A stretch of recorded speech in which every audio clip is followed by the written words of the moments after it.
Baltimore Orioles because Buck Showalter convinced them down the stretch they were going to salvage their season by wrecking Boston, and they turned into the 27 Yankees and put out 6 straight games against Boston. Right. Am I right? They looked very good. They celebrated like they had made the playoffs. Now, let's get to the obvious number one blame. Jonathan Papelbon. Back in the Den Love a year ago, after he blew 1 save in the first 5 months of the season. Now he's blown 2 lately, including the one which this is the 9th place hitter.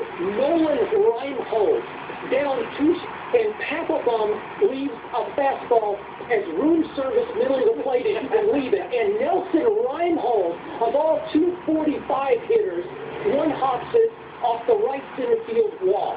What about the game tonight? Pitching though.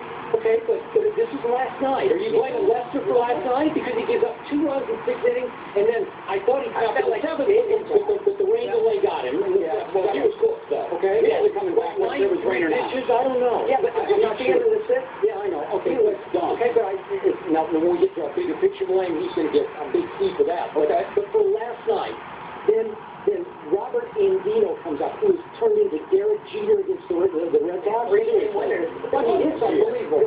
So he hits a line drive rope to left, and my second blame goes to Paul Crawford, the $47 million new Red Sox left fielder, who has to make that catch.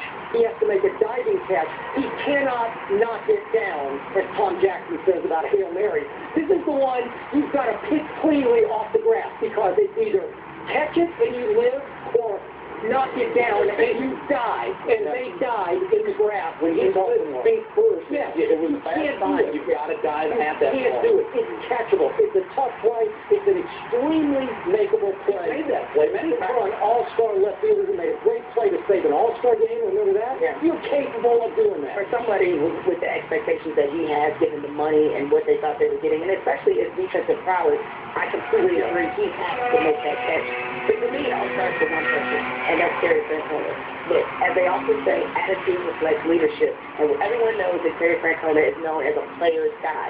He has been an even-keeled kind of manager throughout his time there, and I think it served him well at certain points.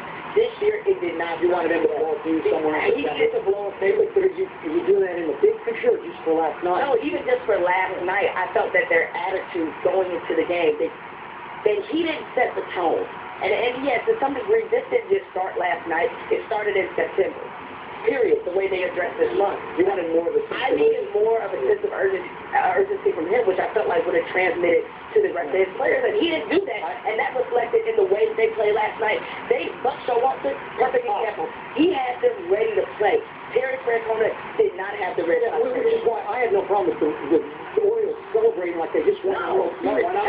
They took it seriously. Exactly. I give them that. If you took away the uniforms and you had no idea based on body language how they approached the game, who was fighting for their playoff lives and who wasn't? That's a good point. Yeah, you think the Red Sox were mailing it in and the Orioles were playing. When it was down to the Orioles' last strike, there was a quick shot of the Red Sox dugout. And you would think they'd be top-stepping with maybe caps on side, I don't know, like something, with fists pumping.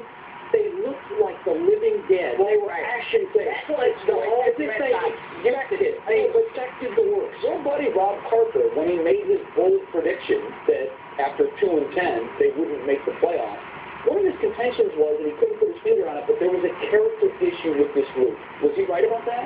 Yeah, in the big picture. Now, we're getting to our second question. Do you want to go there now? Well, we might as well. That wasn't last night question. No, but the okay, remember, okay, but you put your closer in the exact position you want him in. Right. You just give him one lead, and he's got 2, he just strikes. I don't want to be a Papelbon apologist here. Okay. I'm just going to throw some numbers out there for you guys to digest. You know that what he was doing, he had never done. He was pitching his 3rd game in 4 days, and it was his 75th pitch.